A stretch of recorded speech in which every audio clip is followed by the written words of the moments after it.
మనమంతా అన్నదమ్ములమని బోధిస్తుందో ఆ ధర్మం గొప్పది. యా అయ్యుహన్నాసు ఇన్నా ఖలఖనాకుం మిన్ జకరిన్ వ ఉన్సా వజఅల్నాకుం శుఊబన్ వ కబాయిల లితఅరఫూ ఇన్న అక్రమకుం ఇందల్లాహి అత్కాకుం ఇన్నల్లాహ అలీమున్ ఖబీర్. మానవులందరూ కూడా ఒకే జట్ట సంతానము.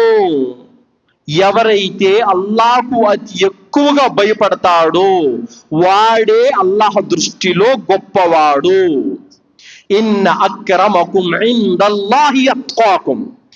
ఎవరైతే అల్లాహకు అతి ఎక్కువగా భయపడతాడో వాడు అల్లాహ్ దృష్టిలో గొప్పవాడు.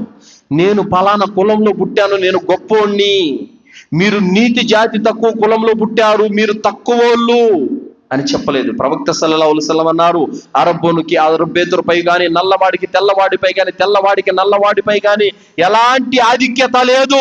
ఎవడైతే అల్లాహకు భయపడతాడు వాడే గొప్పవాడు. కానీ ఇక్కడేంటి, మేము పలానా కులంలో పుట్టాం, మేము ఇక్కడి నుంచి పుట్టాం, మేము ఇక్కడి నుంచి పుట్టాం, మేము గొప్పోళ్ళము, మీరు కింద నుంచి పుట్టారు, మీరు నీచులు.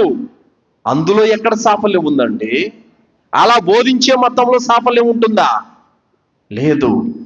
దైవానికి భయపడేవాడే గొప్పవాడని బోధించే ధర్మమే గొప్పది. కావున సోదరులారా, ఇస్లాం మానవుల ధర్మం. ఆ మానవుల ధర్మాన్ని ఎవరైతే పాటిస్తారో అలాంటి వారికే సాఫల్యం.